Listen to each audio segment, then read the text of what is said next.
আমি আপনার বাড়িতে যাওয়ার জন্য ফোন করিনি, একটা খবর দেওয়ার জন্য ফোন করেছি। খবর? তুমি আবার আমাদের বাড়িতে কি খবর দেবে? তুমি বলো দেখি, খবর কি দেওয়ার আর কিছু বাকি আছে? তুমি বলো তো। দাঁড়াও না, কথা বলছি তো। এ বাড়িতে এখন শোকের ছায়া নেমে এসছে, জানো? বুঝতে পারছো তুমি? ইমনকে কেউ এ বাড়ির এখনো ভুলতেই পারছে না।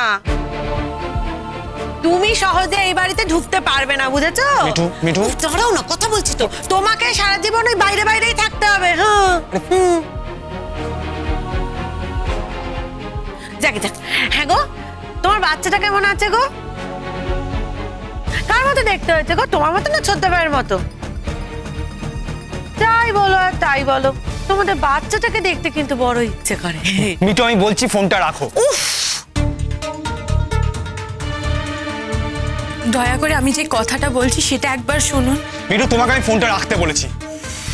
ফোনটা রাখো, ফোনটা রাখো। মিঠু, কি হচ্ছে কি? তুমি কি তবে সত্যি আমাদের সবার ধৈর্যচ্যুতি ঘটাচ্ছ? কে বলেছে তোমাকে এখন সব আগডু বাগডু বকতে? ফোনটা রাখো। কি একটা খবর দেবে বলছে তো। কাউকে কিচ্ছু বলতে হবে না, যা বলার আমি বলবো। এতবার হাসপাতাল আমাদের বাড়িতে ফোন করেছে, হ্যাঁ? কি মনে করেছে নিজেকে? হ্যাঁ, আমাদেরই বা কি ভেবেছে? এই দাও ফোনটা, দাও তো। হ্যালো, হ্যালো, আমি রণজয়ের বাবা বলছি। কি চাই? আমাদের বাড়িতে ফোন করেছো কেন? দেখুন রণজয় প্রচণ্ড অসুস্থ।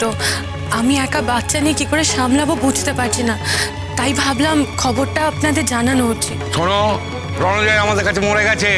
হ্যাঁ, সে আমাদের কাছে মৃত মৃত মরে গেছে।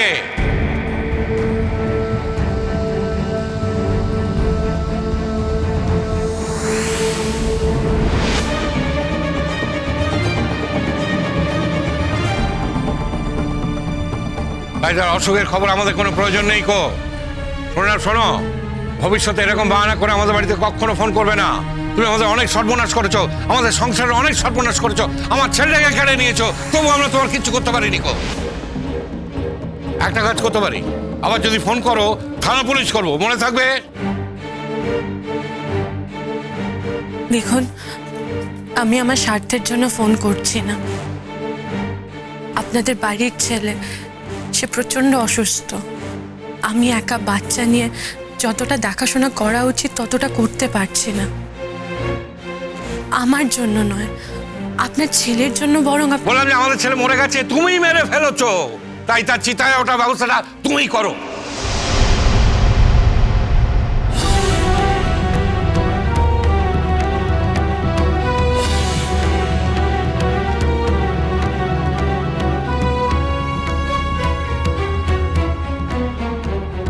খবরদার বলছি, আর কোনোদিন ফোন করবে না।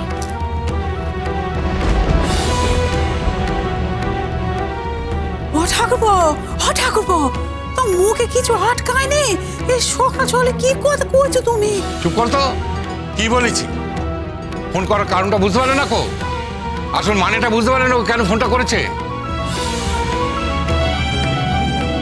আচ্ছা, কি কি হয়েছে, মানে কি অসুখ সেটা তো জানতে চাইতে পারতে মেজবাবু।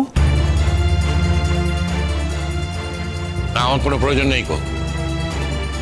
তোমার যদি দরকার হয় তুমি তোমার ভাইয়ের সঙ্গে গিয়ে দেখা করে এসো। হ্যাঁ, আর শোনো, এই বাড়িতে যেন ওর ব্যাপারে কোনো আলোচনা না হয় আর ভবিষ্যতে। এত বড় একটা অন্যায় করেছে, ঈশ্বর কি ওকে ক্ষমা করবেন? কে জানে, হয়তো এটাই ওর নিয়তি। অসুখ বিসুখ হলে বাড়ির কাউকে কাছে পাবে না, একটা পরের বাড়ির মেয়ের হাতের তলায় পড়ে থাকতে হবে।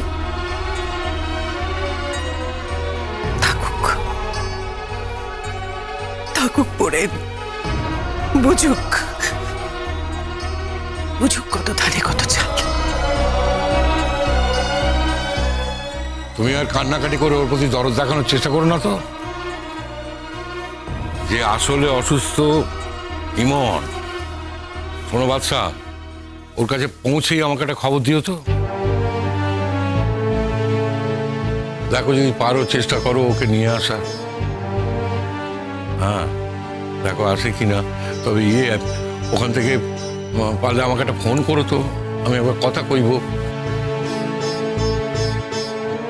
আমি বললে হয়তো না করতে পারবে না গো। না না, আমার ছেলে আমার কাছে মরে গেছে, মরে গেছে। তার অসুখ বিসুখের খবর আমার মনে কোনো দাগ কাটে না গো, কোনো দাগ কাটে না।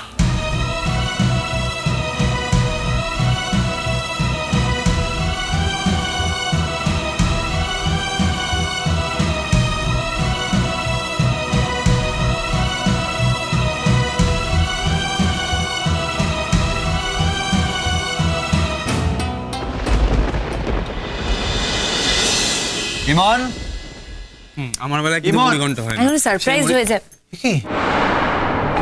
হ্যাঁ, ও তো অজ্ঞান হয়ে গেছে। ও মাই গড! কি কাণ্ড! ইমন, এই জন্যই তখন ফোনটা ধরেনিও। ইমন, ইমন, ইমন ইমন, ইমন ইমন টুবলু এরকম করে হবে না। তুমি দেখো তো কোথাও যদি জল, হ্যাঁ? ও তো ওখানে জলটা আছে, জলটা নিয়ে এসো না। জলটা নিয়ে- জলে ছিটে দি। ইমন, ইমন! কি হলো বলো তো? এই এনো শো এখানে। বলি ভাই, দাও দাও দাও। ওর কি জ্বর দেখ বুঝছে, সর্বনাশ করেছে, সাংঘাতিক জ্বর, হ্যাঁ। অজ্ঞান হয়ে গেছে। ভাগ্যিস আমার বাড়ি থেকে তাড়াতাড়ি বেরিয়েছে, নাহলে কি কেলেঙ্কারি হতো বলতো? কেলেঙ্কারি হতে বাকিটা কি আছে আমি তো বুঝতে পারছি না। বাচ্চা ওকে কিন্তু এরকম ভাবে একা রেখে দেওয়া যাবে না, আমি বলে দিচ্ছি ঠিক আছে, তোমাকে। সেসব পরে হবে। তুমি জলটা জলটা দাও, দাও। জ্ঞানটা ফিরুক আগে। ইমন, ইমন ইমন, ইমন, ও ইমন, ইমন, চোখ খোল, চোখ খোল। ইমন, ইমন, তাকা, দেখ কে এসছে।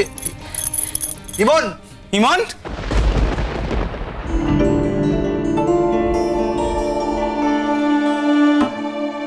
দাদা ভাই, কোথায় কোথায়? কোথায় মানে? কি অবস্থা করেছো নিজের? আমরা এসে দেখছি তোমার এই অবস্থা। আসার আগে আমরা কতবার ফোন করেছি তোমাকে জানো?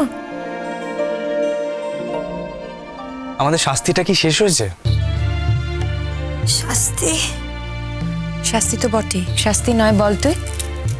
তুই এইভাবে এখানে দাঁড়া না, তুই এইভাবে এখানে এরকম ভাবে পড়ে থাকবি, আমাদের ভালো লাগবে তাই তো? হ্যাঁ, এখানে এরকম অসুস্থভাবে পড়ে থাকবি আর আমাদের কোনো অপরাধ বোধ হবে না। আমরা দারুণ আনন্দে ধেই ধেই করে নাচতে নাচতে থাকবো। জ্বরটা খুব বেশি এসেছিল বলে আমি যে কখন সেন্স হারিয়েছি বুঝতেই পারিনি। ব্যাস, তোমায় আর কিছু জানতে হবে না। এবার যা জানার আমরা জানবো। আগে অনন্য স্যারকে ডাকবো, তিনি তোমায় দেখবেন, তারপর তোমাকে আমরা বাড়িতে নিয়ে যাবো। কেমন? ওষুধ কিছু খাচ্ছিস বলে তো মনে হচ্ছে না। কেন করছিস তুই এটা? তুই জানিস না আমরা কার উপর অভিমান করে করছিস তুই? কেন, কিসের জন্য? মানে নিজের উপর এতটা অবহেলা যে মানুষটার জন্য করছিস তুই, তোর মনে হয় তার কিচ্ছু এসে যায়? কিচ্ছু? আমার কারোর উপর কোনো অভিমান নেই। তুই কি ভেবেছিস? হ্যাঁ, কি ঠিক করেছিস? এইভাবে তিলে তিলে নিজেকে শেষ করবি, তারপর দাঁড়িয়ে দাঁড়িয়ে দেখবো সেটা? কি যে বলো না তোমরা। আচ্ছা, মানুষের কি শরীর খারাপ হতে পারে না? হ্যাঁ, মানুষের শরীর খারাপ হয়। মানুষের শরীর খারাপ হলে পাশের মানুষই তাকে সাহায্য করে। তুই আমাকে বল, তুই আমাদের কতটা স্বার্থপর ভাবিস? না না, পরিষ্কার করে বল, আমাদের কতটা খারাপ মানুষ তুই ভাবিস? তুই ছোট দাদার সাথে আমাদের গুলিয়ে ফেলেছিস। একদিন তোর সমস্ত সেবা শুশ্রূষা, তোর সমস্ত সাহায্য, সেটা আমরা নিইনি? তুই আমাদের সমস্ত অসুবিধাতে আমাদের পাশে দাঁড়াসনি? দাঁড়িয়েছিলি তো? তোর কাছ থেকে কেউ তো তোকে নড়াতে পারেনি, তোকে ফেরাতে পারেনি। আমি কিছু জানি না কে কি ভাবছে। তুই আমার বোন, আমি তোকে সেরকম জোর করে আজকে এখান থেকে নিয়ে যাব। তুই যাবি আমার সাথে। মেয়ে জেঠু বারবার করে বলে দিয়েছে যেন এখান থেকে আমরা ফোন করি, তোকে ফোনে কথা বলিয়ে দিই। সেই মানুষটার ভালোবাসা অব্দি তুই ভুলে গেছিস। তোর মনে নেই? না, তোর মনে নেই যে মানুষটাকে তুই বাবা বলে রেখেছিলি? তার ভালোবাসার কোনো দাম নেই তোর কাছে। সেই মানুষটা কতটা কষ্ট পাচ্ছে, তার কোনো, আমাদের প্রত্যেকের ভালোবাসার তোর কাছে কিচ্ছু দাম নেই। শুধুমাত্র দাদা ভাইয়ের ভালোবাসার দাম আছে। কুসুম দোলা কুসুম